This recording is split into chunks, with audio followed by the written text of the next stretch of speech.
going to take a little walk into these willows and see if there's any deer in there.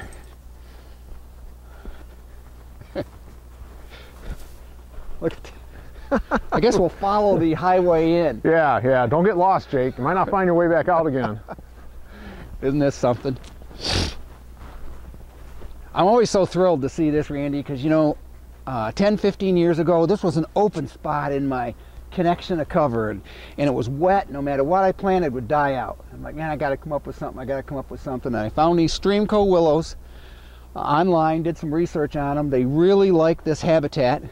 There's a lot of reed canary grass, which likes wet grass too. And so I put these in here, and boy, they've done really well. We'll just cut around here. So it's kind of open in here, but boy, it's great for arteries of cover, especially during the rut. The bucks will cruise through here, checking out different food sources, but yet they're still in the cover. And they come in, they make their rubs and scrapes in here. I mean, here's a good example of this year's rut activity, you know, coming by and just rubbing on them.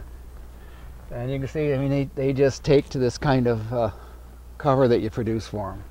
And it's a lot easier to navigate through here than it is autumn olives. Oh yeah, these really they have this very neat clumping nature to them. They're more vertical than horizontal. Yeah, it is, you know. Yeah. They'll spread out a little more if they're not quite this tight, but this was done on purpose, kind of an experiment. I'm really, you know, I'd like to do this again on different parts of the property. I really like how it come out. And yeah, we just got, I mean, you know, again, it's I would imagine they're staging up in here just before they go to the corn or go into that bean field. A lot of deer activity just through here. Now, we haven't walked very far in the last half hour. No, we haven't. But you know what? It seems like your property, we've gone a lot further because we've changed habitat type so many different times. All these different diverse habitats that I put on here.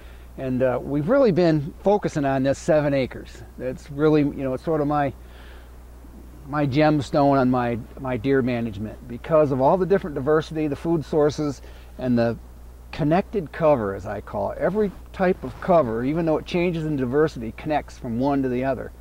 And it just allows these deer to think this 7 acres is like 40 acres. And for a lot of people that walk in here, it feels like it.